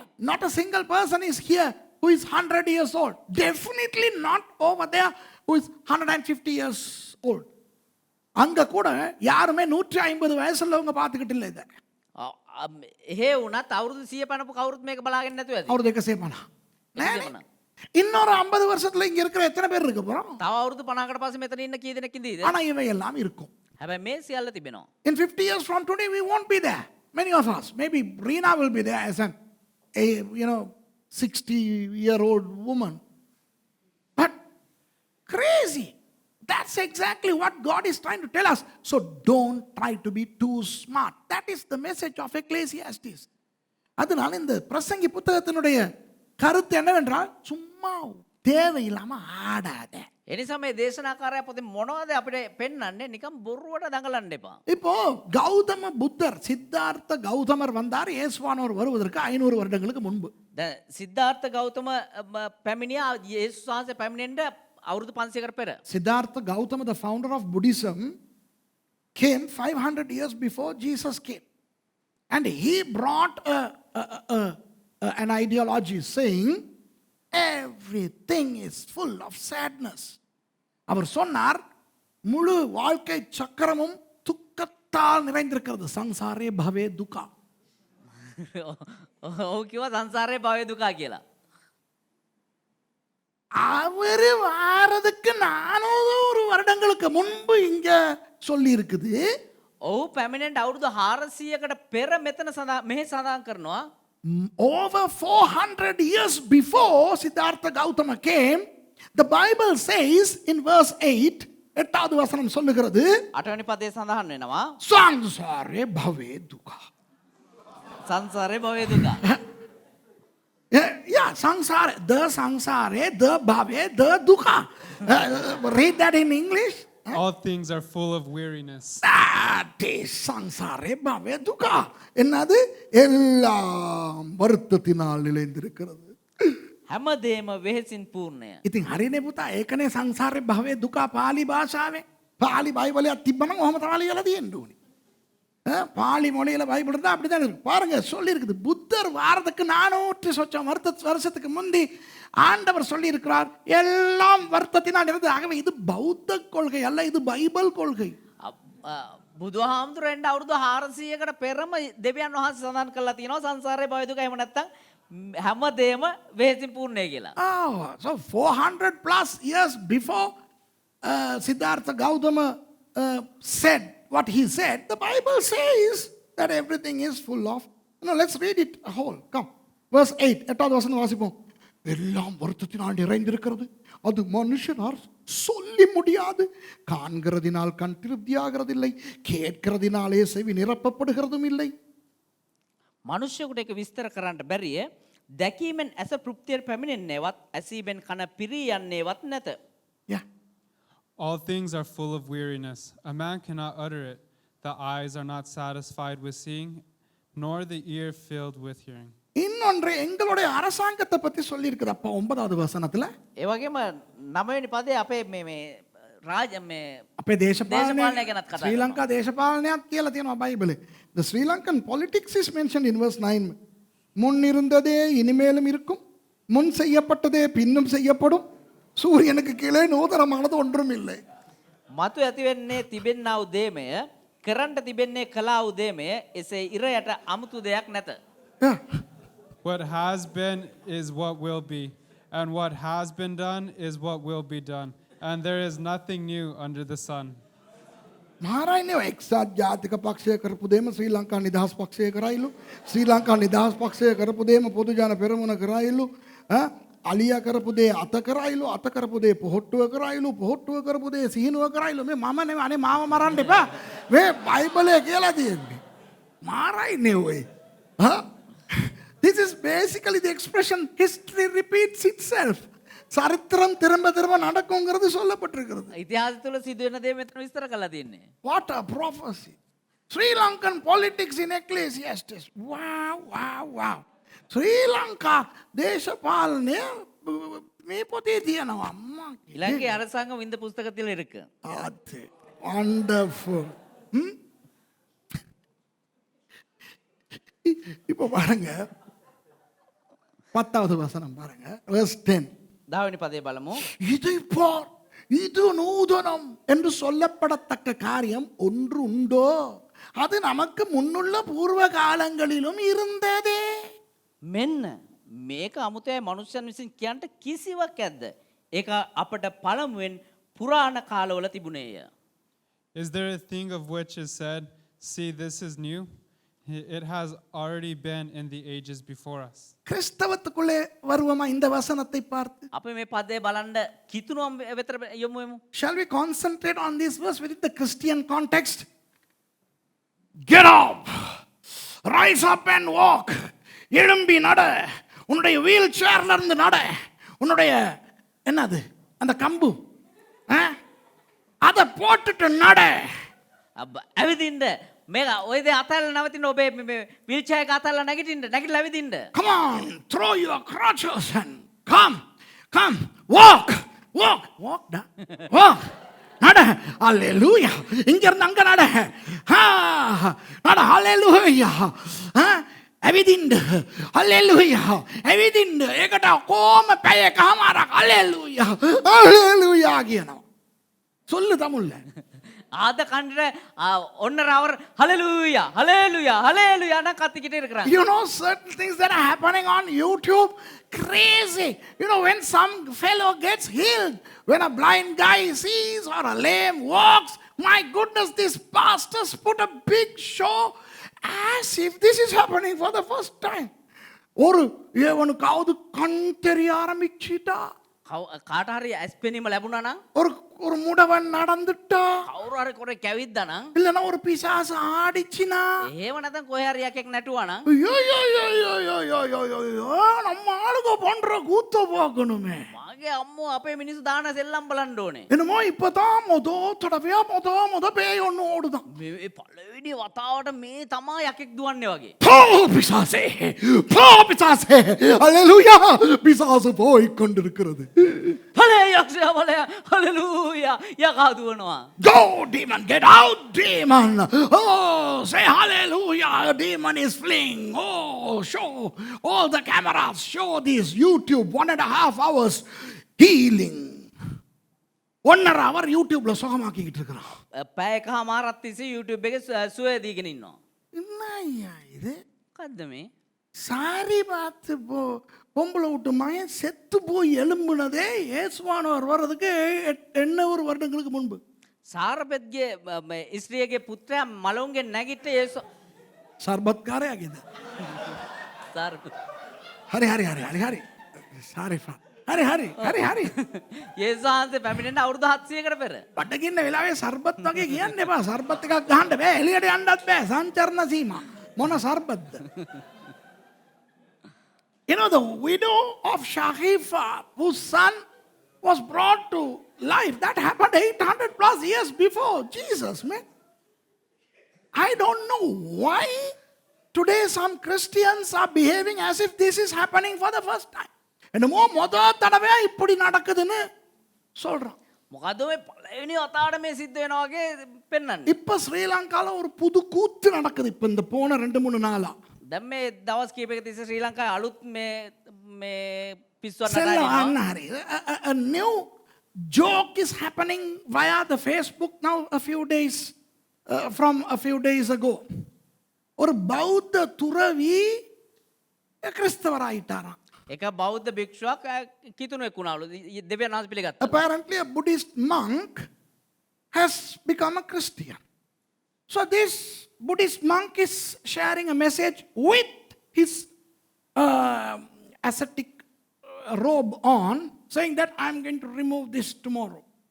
இந்த காவி உடையை நாளைக்கு நான் களைகிறேன் இவர் Facebookல சொல்றார். මේ සිවුර හෙට උදෑසන මම ගලවන්න යනවා කියලා ਉਹ Facebook එකේ කතා කරනවා. அதுக்கு ஆமென் சொல்றதுக்கு இளிச்ச வாய்க ஒரு 1000 இருக்கு. ඒකට ආමෙන් කියන්න කඩ කැඩිච්ච උනුත් ඉන්නවා. So for that, you know, there are people to say amen. Then the next day he comes with a shirt and he says, look, I was a Buddhist monk yesterday, but today I am brother so and so.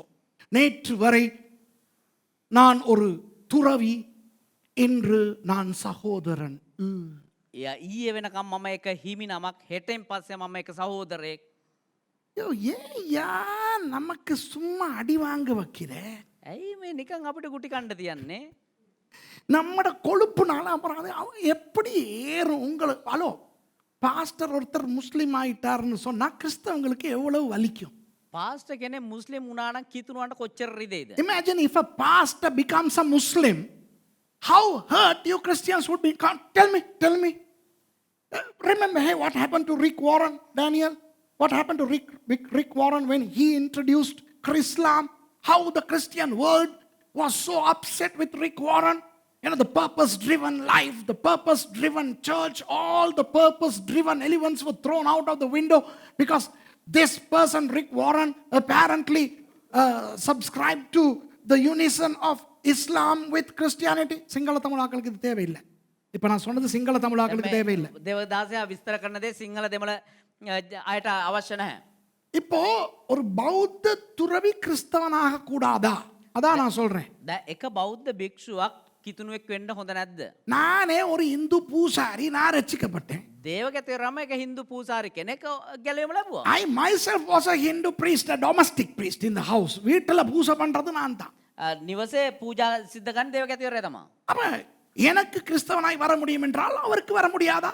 ඉතින් දේවගතේරටම කිතුණුවෙක් වෙන්න පුළුවන් නම් ඔහුට කිතුණුවෙක් වෙන්න බැයිද? நான் என்ன சொல்ல வருகிறேன் என்றால், මොකද්ද කියන්නේ කියනවා නම් ஏதாவது ஒன்று கிறிஸ்தவத்திலே நடந்தால், இது உண்மையா நடந்துச்சோ தெரியல, எனக்கு அந்த ஆள் உண்மையிலேயே கிறிஸ்தவன் ஆகினானா இல்லாட்டி இது ஒரு ஜில்மல்லான்னு எனக்கு தெரியாது. මේක ඇත්තද බොරුවද? ඔහු ඇත්තම කිතුණුවෙක් වුණාද දන්නේ නැහැ. කෙනෙක් කිතුණුවෙක් වුණා නම් இது என்ன முதல் தடவையா நடக்குது? මේ පළමු වතාවට සිද්ධ වෙන්නේ. ஏன் ஓவரா அலட்டிக்கிட்டு துள்ளுறீங்க?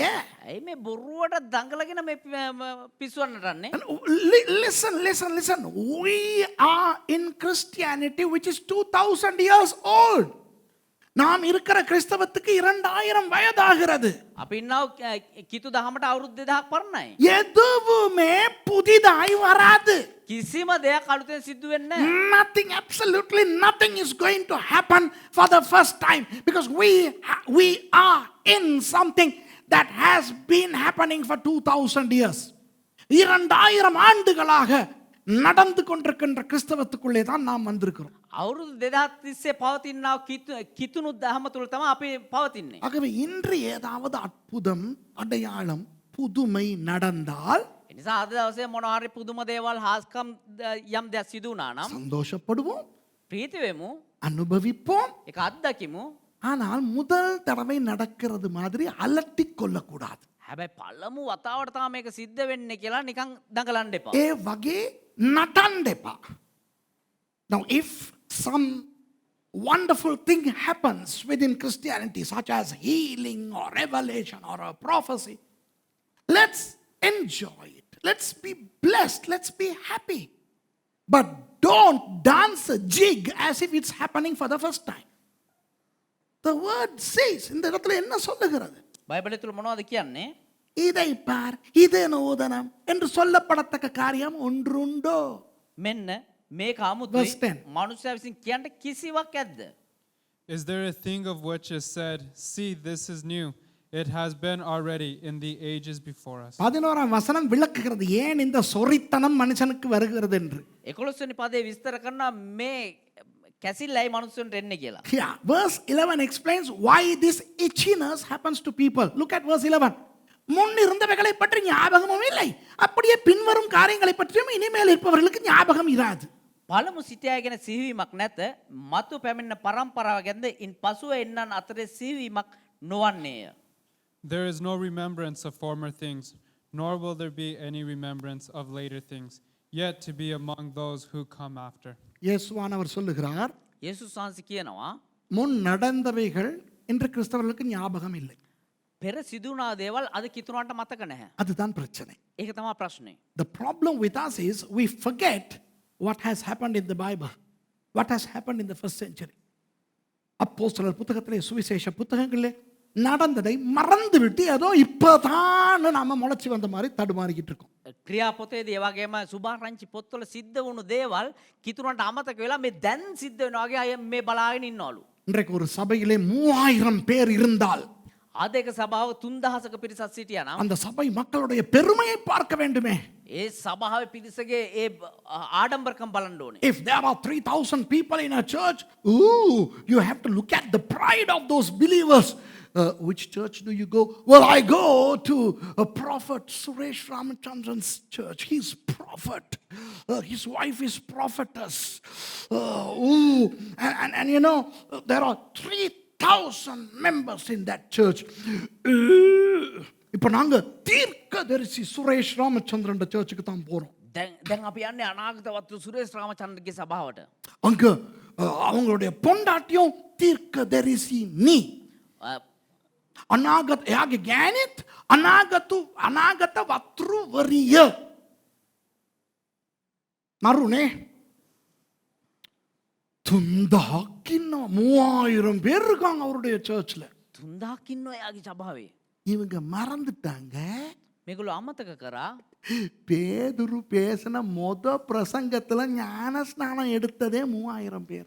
පේතෘස් දේශනා කර පළමු දේශනාවෙන්ම බෞතිස්මය ලබාගත්තේ 3000ක් කියන එක. These fellows danced too high because they forgot that the first sermon of the apostle Peter made 3,000 people to be baptized. விளங்குதா உங்களுக்கு? අපිට තේරෙනවද? Prophet சுரேஷ் ராமச்சந்திரன் சர்ச்ல 2 வருஷத்துக்கு முந்தி 3000 பேர் இப்போ 5000 பேர். අනාගතවත්තු සුරේෂ් රාමචන්ද්‍රගේ සභාවේ අවුරුදු දෙකකට කලින් 300ක් දැන් 3000ක්. නෑ අවුරුදු දෙකකට කලින් 3000ක් දැන් 5000ක්. වෙන පල්ලි වලට යන්නේ උන් ඇවිල්ලා. வேற சர்ச்சுக்கு போறாங்க மன்டாம் இப்போ இங்கே ஏன்னா இங்கே தீர்க்கதரிசனம் சொல்லுது இங்கே எல்லாம் நடக்குது தானே அதனால. So some people say okay Prophet Suresh Ramachandran's church had 3,000 people 2 years ago and now that church has 5,000 people. கேள்ண்டோனி பேதுரு பண்ண 2வது பிரசங்கத்துல ஞானஸ்நானம் எடுத்தது 5000 பேர்னு மறந்துட்டாங்க. පේතෘස් කරාවු ඒ දෙවනි දේශනාවෙන් බෞතිස්මය ලබාගත්ත ඔය 5000ත් අමතක කරලා දාලා. அதாவது ஒரே வாரத்துல කියන්නේ එක සතියක් තුල 3000 பேர் அங்க ஞானஸ்நானம் எடுக்கிறான் 5000 பேர் இங்க ஞானஸ்நானம் எடுக்கிறான் 5 3 8 1000 3000ක් පිරිස බෞතිස්මය ලබා ගත්තා. ඒ වගේම ඊළඟට 5000ක් පිරිස බෞතිස්මය ලබා සියල්ල 8000ක්. One Sunday 3,000 people are baptized. The next Sunday 5,000 people are baptized. And the third Sunday 8,000 members come to church, which another multitude that Christians have forgotten. இத கிறிஸ்தவன் மறந்துட்டு මේක කිතුණු අමතක කරලා ப்ரொஃபட் சுரேஷ் ராமச்சந்திரன் தூக்கி தலையில வச்சுக்கிட்டு ஆடுறான். சுரேஷ் ராமச்சந்திரனுக்கும் ஆவி ஆத்மா சர்ற இடம் மாறி போயிருச்சு. අනාගතවත්තු සුරේෂ් රාමචන්ද්‍ර කරේ තියාගෙන බොරුවට නටනවා. සුරේෂ් රාමචන්ද්‍රන් අනාගතවත්තුවරගේ ආත්මේ ප්‍රාණයේ ශරීරය ඊට තන් මාරු වෙලා ඉන්නවා. மவுண்ட் கார்மெல் மினிஸ்ட்ரிஸ் பெயர் மாற்றம் அடைகிறது. Mount Carmel சேவாவான் நம்ம வினாஸ் කරනවා. The name of the ministry is changed from Mount Carmel into PS Ministries, Prophet Suresh Ministries. Prophet Suresh ministry සේවය කියලා නම වෙනස් කරගන්නවා. கேவலம் ලැජ්ජා සහගතයි. This is a shame. And if a miracle happens for 45 minutes people are reveling that and that's on YouTube. ஒரு அற்புதம் நடந்தா 45 நிமிஷம் அதையே வச்சு ஓட்டுறான் யூடியூப்ல. එක හාස්කමක් සිදුනා මිනිත්තු 45 තිස්සේ ඒකම පෙන්නගෙන මේ YouTube එකේ දඟලනවා. ஒரு நூதனமான காரியமும் இல்லை. අලුත් කිසිම දෙයක් නැහැ. There is nothing new. Everything is of old. I can go verse by verse, but let me go to chapter 12. ஒவ்வொரு வசனமாய் போகலாம் வேண்டாம். கடைசி அதிகாரத்துக்கு 12வது அதிகாரத்துக்கு போவோம். එක එක පදයෙන් පදයට ගියාක හැබැයි අවශ්‍ය නැහැ. අපි 12 වෙනි පරිච්ඡේදයට යන්න. 12 13 14 நான் முடிக்க விரும்புகிறேன். 12 14ත් එක්ක මම ඉවර කරන්න කැමති වෙනවා. I would like to conclude this message by looking briefly at verses 12, 13 and 14 of chapter 12. பிரசங்கி 12 சொல்லுகிறது, දේශනාකාරය 12 වෙනි පදේ කියනවා, என் மகனே இவைகளினாலே புத்தி அடைவாயாக. තවද මාගේ පුත්‍රය මෙයින් දැනමුතුකම් ලබන්න. My son, beware of anything beyond these. Of making many books there is no end, and much study is a weariness of the flesh. அநேகம் புஸ்தகங்களை உண்டு பண்ணுகிறதுக்கு முடிவில்லை. அதிக படிப்பு உடலுக்கு இளைப்பு. බොහෝ පොත් සෑදීමේ කෙලවරක් නැත. බොහෝ ඉගෙන ගැනීමද මානසික වෙහෙස පැමිණෙන්නේය. சும்மா ஓவரா படிச்சு நாசமா போகாது. නිකන් ඕනෙට වඩා ඉගෙනගෙන විනාශ වෙලා යන්න එපා. அளவோடு படித்து வளமோடு வாழ்க. ලස්සනට ඉගෙනගෙන ලස්සනට ජීවත්. සීමා සහිතව ඉගෙනගෙන ලස්සනට ජීවත් වෙන්න. Study with a limit. வேதத்திலே அழகாய் சொல்லப்பட்டிருக்கிறது ஏன் படிக்க வேண்டும் எவ்வளவு படிக்க வேண்டும் என்று தீமோத்தேயு புத்தகத்திலே. තිමෝති පොතේ කියනවා ඇයි ඉගෙන ගන්න ඕනේ කවුද ඉගෙන ගන්න ඕනේ කියන එක. The Bible says in Timothy as to how we should study and why we should study, and I'm not against studying because I have studied and I'm running schools where people are studying. நானும் படித்தேன் இன்னும் படிக்கிறேன். මමත් ඉගෙන ගත්තා තාමත් ඉගෙන ගන්නවා. படித்து கொடுத்து கொண்டிருக்கிறேன் கல்லூரிகளை வைத்து. ඒක වගේම බයිබල් විද්‍යාර්ථියාගෙන උගන්වමින් සිටිනවා. சும்மா படிச்சு படிச்சு பட்டம் வாங்கி ரேவரன் டாக்டர் பிஷப் கார்டினல்னு நாசமா போகாத. නිකන් ඕන්ට වඩා ඉගෙනගෙන බිෂොප් කාඩ්නල මේ රෙවරන්ට් කියාගෙන විනාශ වෙලා යන්න එපා. Don't study too much just to become a professional student. இப்போ 13வது வசனம் சொல்லுகிறது 13 වෙනි පදේ කියනවා இதுதான் முக்கியம். இன்றைக்கு ஆண்டவர் நமக்கு சொல்வதை கேளுங்கள். මේක තමයි දෙවියන් වහන්සේ අද අපිට කතා කරන්න. Listen to what God is trying to tell us in verse 13. காரியத்தின் கடை தொகையை கேட்போமாக. සියල්ල අවසනලදී ஆ. අසනලදී The end of the matter. Yeah, the end of the matter. Now what is the end of the matter? What's the ultimatum? கடைசியா என்னத்தான் சொல்ல வர்றீங்க நாதா? මොනවද අවසානට කියන්නේ ස්වාමිනේ? දැන් යේසුස් වහන්සේ කියනවා. இப்ப இயேசுவானவர் சொல்றார். Now Jesus is saying தேவனுக்கு பயந்து அவர் கற்பனைகளை கைக்கொள். எல்லா மனுஷர் மேலும் விழுந்த கடமை இதுவே. දැන් දෙවියන් වහන්සේ අපිට කියනවා මුළු කාරණේදී තීන්දුව නම් මේය. දෙවියන් වහන්සේට බයව උන්වහන්සේගේ ආඥා පවත්වන්න. Yeah. All has been heard. Fear God and keep his commandments, for this is the whole duty of man. මේ වනහයි සියලු මනුෂ්‍යයන්ගේ යුතුයකමය. எல்லாருக்கும் இருக்கிற ஒரே கடமையை ஆண்டவர் காட்டிவிட்டார். අපි හැමෝටම තියෙනා වූ යුතුයකම දෙවියන් වහන්සේ එල්දරව් කරනවා. Everybody has been endowed with one responsibility, and what is that? Fear God and keep his commandment. தேவனுக்கு பயந்து දෙවියන් වහන්සේට බයව அவருடைய கற்பனையாகிய வார்த்தையை கைக்கொள். උන්වහන්සේගේ ආඥාවන් වූ ඒ වචනය පවත්වන්න. கடைசியாக நியாய தீர்ப்பை பற்றி சொல்லி முடிக்கிறார். අවසානයේදී විනිශ්චය ගැන කියලා අවසන් කරනවා. Finally, the book concludes with the promise of judgment. ஒவ்வொரு கிரியையையும் அந்தரங்கமான ஒவ்வொரு காரியத்தையும் நன்மையானாலும் தீமையானாலும் தேவன் நியாயத்திலே கொண்டு வருவார். මක්නිසාද යහපත් වේවා නපුර වේවා සියලු ක්‍රියාද සියලු රහස් දේද දෙවියන් වහන්සේ විනිශ්චයට පමුණවනසේක. For God will bring every deed into judgment with every secret thing, whether good or evil. இப்போ என்ன இன்றைய செய்தியிலே ஆண்டவர் சொல்லுகிறார்? එමනම් අද දවසේ දෙවියන් වහන්සේ දෙන්නව පණිවිඩය මොකද්ද? What is the solemn message of today? Stop worrying about everything that happens under the sun. இந்த சூரியனுக்கு கீழே நடக்கிற எல்லாவற்றையும் குறித்து கவலைப்படுவதை நிறுத்துங்கள். මේ ඉරයට යන්නව සිදුවෙන්නව සියල්ල ගැන දුක් වෙන එක නවත්වන්න. இதைத்தான் இயேசுவானவர் சொன்னார். මේක තමයි යේසුස් වහන්සේ කියන්නේ. பூமியில் உள்ளவைகளை அல்ல මේ පොළොවේ දේවල් ගැන නෙවෙයි மேலானவைகளையே நாடுங்கள். ඉහළ දේවල් ගැන සලකන්න. That's what Jesus said. Not the things of the world, but seek the things from above. Above where? Above the sun. சூரியனுக்கு மேலே. ඉරට ඉහළින්. என்றைக்கு மறிப்போம் என்று தெரியாது. කවද මැරෙයිද කියලා දන්නේ නැහැ. இன்றைக்கு கொரோனா மாத்திரமல்ல டெங்கு விபத்து என்று மக்கள் செத்து கொண்டிருக்கிறார்கள். අද කොරෝනා විතරනේ ඩෙන්ගු වෙන විපත් කියලා මිනිස්සු මැරමින් සිටිනවා. Not only corona, but dengue, I mean, you name it. People are dying. We don't know when we will die. நாம் என்றைக்கு மறிப்போம் என்று நமக்கு தெரியாது. අපි කොයි වෙලාවෙ මැරෙයිද කියලා අපි දන්නේ නැහැ. ஆகவே சூரியனுக்கு கீழே இருக்கிற அந்த ஆட்டங்களை நிறுத்திவிட்டு ඒ නිසා මේ ඉරට යටින් කරන්නා වූ ඒ නැටලි නවත්තලා தேவனுக்கு பயந்து அவருடைய வார்த்தைகளை கைக்கொள்ளும்.